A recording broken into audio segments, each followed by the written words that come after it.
तो next question की तरफ बढ़ते हैं।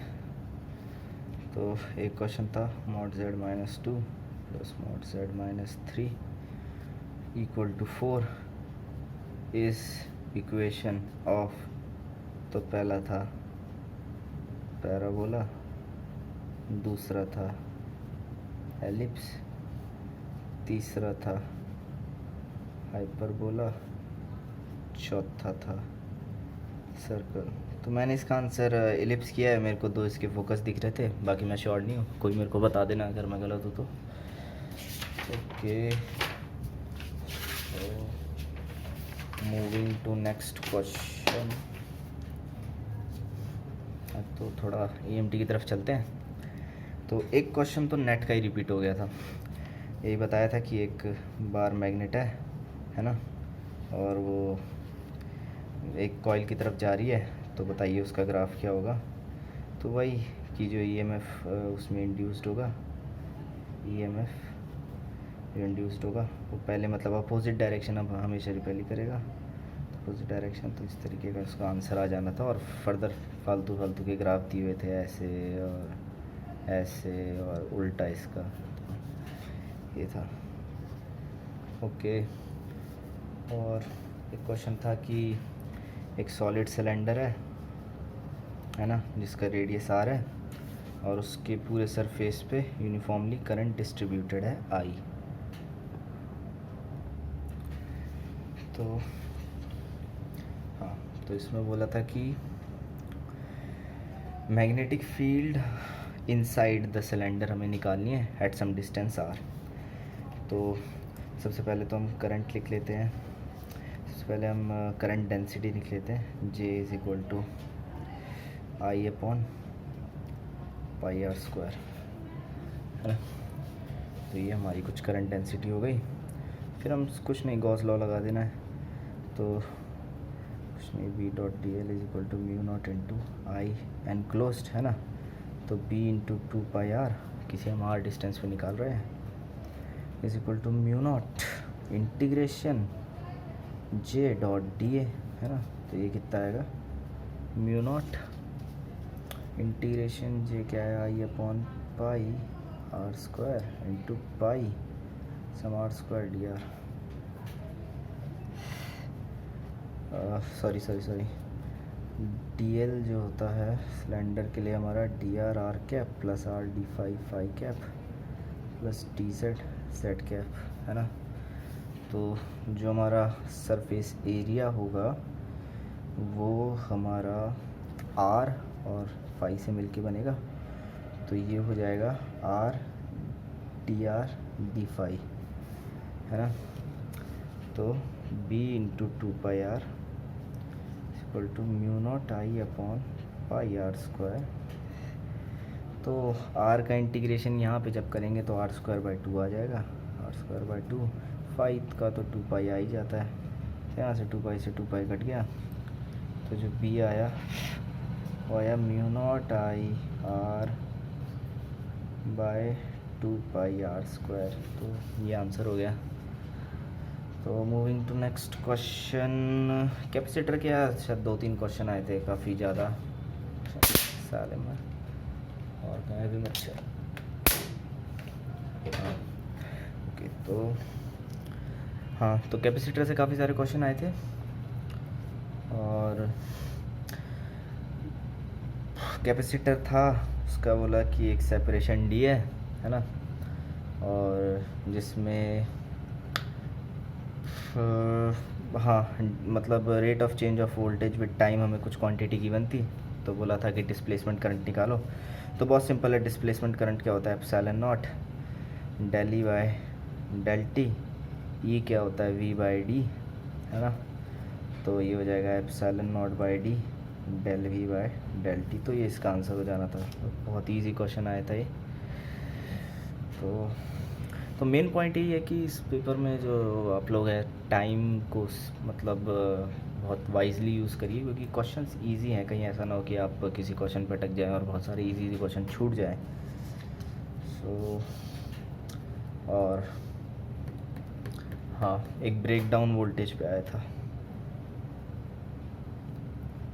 ब्रेक डाउन और मैं एक्चुअली मैंने क्वेश्चंस का अलग से एक पेज बना रखा है जिसमें मैंने क्वेश्चन लिख रखे हैं, जिसको मैं देख के भी पढ़ रहा हूँ, तो उसका मैं PDF डिस्क्रिप्शन में डाल दूँगा, तो आप वहाँ से डाउनलोड कर सकते हैं। ठीक है, ब्रेक डाउन वोल्टेज। तो हाँ, क्वेश्चन ये था कि कोई एक कैपेसिटर है जिसके बीच में सेपरेशन D है ना, और ब्रेक डाउन वोल्टेज उसकी 30 किलो वोल्ट है। हमने certain applied voltage I think 200 volts ऐसा ही कुछ की थी, और सेपरेशन की कुछ वैल्यू गिवन थी, आई थिंक 1 सेंटीमीटर के आसपास थी। तो बोला कि हमें डेल्टा D, मतलब हम कितना D को चेंज करें कि ब्रेक डाउन वोल्टेज तक हमारा पहुंच जाएगा। तो इसके लिए सिंपल कुछ नहीं, E is equal to V/D। तो हमें ब्रेक डाउन वोल्टेज पता है, इज़ इक्वल टू 30। तो V यहाँ पे शायद हमारा 0.2 किलो वोल्ट हो जाएगा ना, आई थिंक 2 किलो वोल्ट था ये, 2 किलो वोल्ट गिवन था। तो 30 हमें लाना है, तो 2 kilo volt divided by 1 centimetre, तो यार 200 वोल्ट ही था। तो 200 वोल्ट, तो इसको स्टैंडर्ड यूनिट्स में करेंगे तो ये 220 किलो वोल्ट के आसपास आ जाएगा। तो बस इसमें डेल्टा D यहाँ से निकाल लो, तो कितना चेंज करना है। तो अगर मैं इसको घटा दूँ, इसको 0.5 कर दूँ, तो कितना 20 किलो वोल्ट का कितना 40.5, 2 से मल्टी 40 हो जाएगा। 0.75 कर दूँ तो मेरे को कितना लाना है। हाँ, तो 20 को 30 बनाना है, तो इसको मैं 3/2 से मल्टीप्लाई कर दूँगा, मतलब 20। तो हाँ, 3/2 का इसमें चेंज आना चाहिए, 20 इंटू 3/2। तो जो हमारा D है वो 2/3 से चेंज होना चाहिए। तो ये सिंपल क्वेश्चन था, और नेक्स्ट क्वेश्चन की तरफ हम मूव करते हैं। तो नेक्स्ट क्वेश्चन जो है, हाँ, एक क्वेश्चन था कि 20% जो लाइट है ना वो ट्रांसमिट हो जा रही है किसी क्रिस्टल से, है ना, और जिसकी थिकनेस है T। तो अगर हम उसकी थिकनेस को 2T कर दें तो कितने % लाइट ट्रांसमिट होगी। तो इसका आंसर मुझे नहीं पता, आप लोग देख लेना। और हाँ, एक बहुत सिंपल सा क्वेश्चन आया था कि फ्री पार्टिकल के लिए कुछ वेव फंक्शन आई गिवन था, है ना।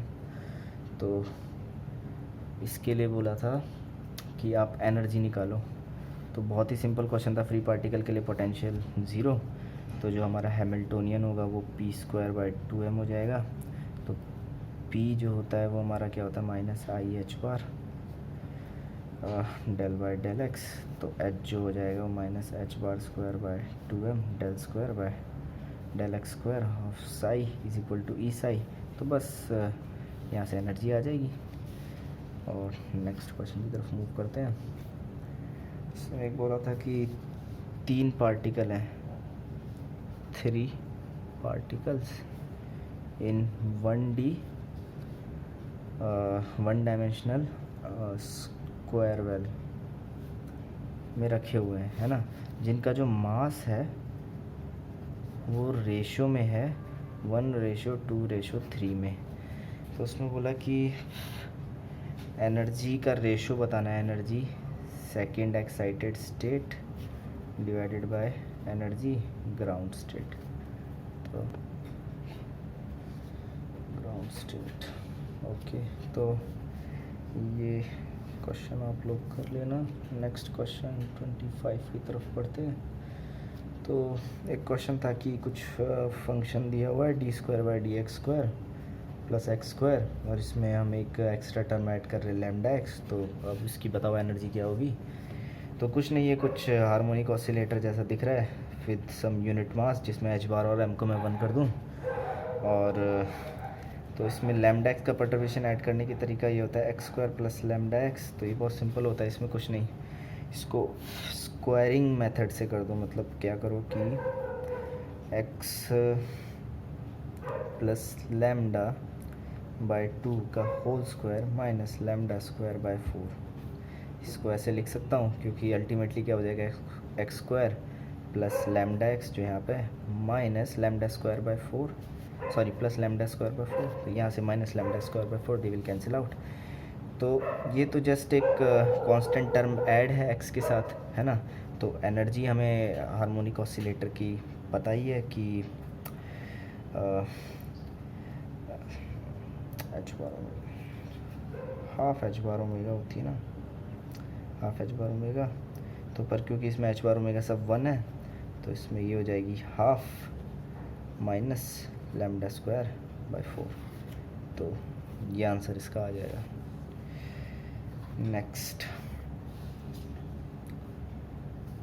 नेक्स्ट में एक हैमिल्टोनियन दिया है जिसकी वैल्यू है 1 1 प्लस 1 2 प्लस 2 1 1 प्लस 2 2, और बोला कि कॉम्यूटेटर निकालना है h विथ 2 2।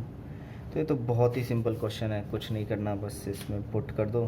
तो ये क्या हो जाएगा, h और 2 2 माइनस 2 2 ऑन h, यहाँ से h की वैल्यू निकालो, वो कुछ आंसर आ ही जाएगा। ओके, अब बहुत इजी क्वेश्चन है, कर लेना। एक था कि इसका डायमेंशन बताना है, minus H bar square upon 2m D square psi by D x square, जो साई है 3D में है। तो कुछ नहीं, ये तो हमें पता है कि ये श्रोडिंगर इक्वेशन में पहली टर्म होती है, इट मीन्स ये एनर्जी रिप्रेजेंट करती है। तो इसकी डायमेंशन क्या, ml स्क्वायर t माइनस 2 हो गई। ओके।